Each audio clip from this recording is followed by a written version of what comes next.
Hi friends, வணக்கம். நான் உங்கள் அன்பு நண்பன் குர்ஷிவா. இது உங்கள் சினிமா சித்தர் சேனல். உங்களுக்கு என்னோட வீடியோஸ்லாம் பிடிச்சிருந்தா லைக் பண்ணுங்கள், ஷேர் பண்ணுங்கள். அதையும் தண்ணி பிடிச்சிருந்தா கண்டிப்பாக சப்ஸ்கிரைப் பண்ணுறேங்க.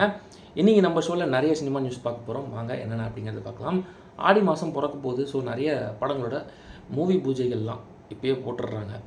பூஜைகள்லாம் முன்னாடி நடத்தி படத்தை ஸ்டார்ட் பண்ணிடலாம் அப்படின்னு சொல்லிட்டு இன்றைக்கி வந்து ஒரு நல்ல முகூர்த்த நாள் அப்படிங்கிறத இன்றைக்கும் எல்லாருமே ஃபாலோ பண்ணுறாங்க அப்படிங்கிறது தெரியுது. அந்த வகையில் பார்த்திங்கன்னா இன்றைக்கி வந்து ரிஷப் ஷெட்டி அவர்களோட ஃபஸ்ட்டு இந்த விஷயத்தை சொல்லிடுறேன். ரிஷப் ஷெட்டி அவர்களோட பிறந்தநாள். ஸோ காந்தாராவோட அடுத்த பாகம் வந்து ரிலீஸ் ஆக போகுது. அதாவது சாப்டர் 1 காந்தாரா அக்டோபர் 2 தேதி ரிலீஸ் ஆக போகுதுன்னு சொல்லி அந்த டீம் ஆஃபிஷியலாக அனௌன்ஸ் பண்ணிட்டாங்க. ஏற்கனவே தனுஷோட இட்லி கடை இந்த படம் வந்து அக்டோபர் 1 இல்லை 2 ரிலீஸ் ஆகும் அப்படின்னு சொல்லப்பட்டது.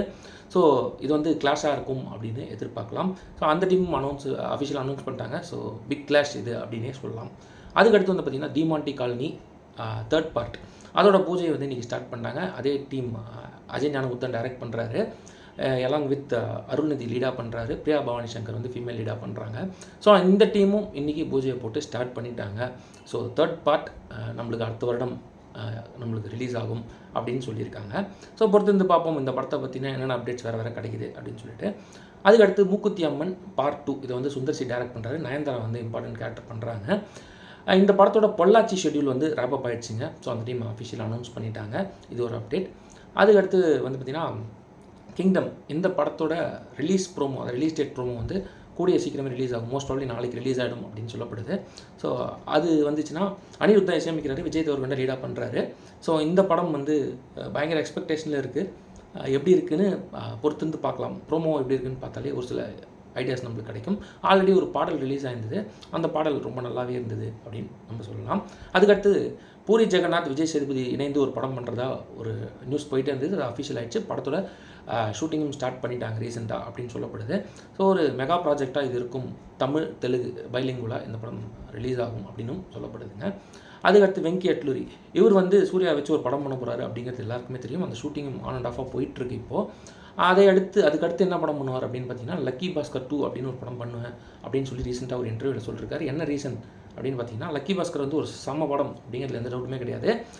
ஆனால் வந்து துல்கர் வந்து இப்போ நிறைய கமிட்மெண்ட்ஸ் வச்சுருக்காரு. அதேமாதிரி வெங்கட்லிருக்கும் இந்த படம் முடிக்கணும். ஸோ முடிச்சதுக்கப்புறம் இந்த படம் ஸ்டார்ட் ஆகும் அப்படின்னு சொல்லப்படுதுங்க. அதுக்கடுத்து சசிகுமார் அவர்கள் நடித்துள்ள ஃப்ரீடம் இந்த படம் வந்து ஜூலை 10 ரிலீஸ் ஆக போகுது.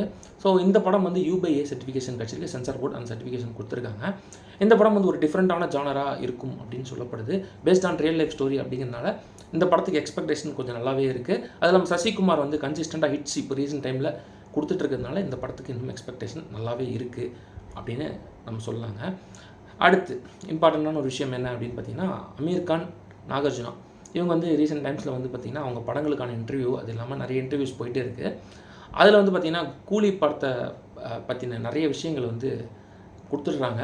ஸோ இது மாதிரி விஷயங்கள் நிறையா கொடுக்கறதுனால என்னென்னா நிறைய விஷயங்கள் வெளில வந்தனால எனக்கு தெரிஞ்சு லோகேஷ் வந்து எந்தளவு ஹாப்பியாக ஃபீல் பண்ணுவார்னு எனக்கு தெரியல.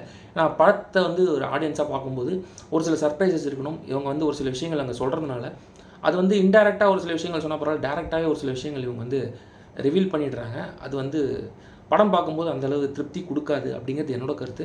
ஸோ எதெல்லாம் முடிஞ்ச அளவு படம் ரிலீஸ் வரைக்கும் ஹைட் பண்ண முடியுமோ ஹைட் பண்ணிக்கலாம் அப்படின்னு நான் சொல்லுவேன். அதுக்கடுத்து கூலி படத்தோட செகண்ட் சிங்கிள் இதை பற்றியும் நம்ம கண்டிப்பாக சொல்லி ஆகணும்.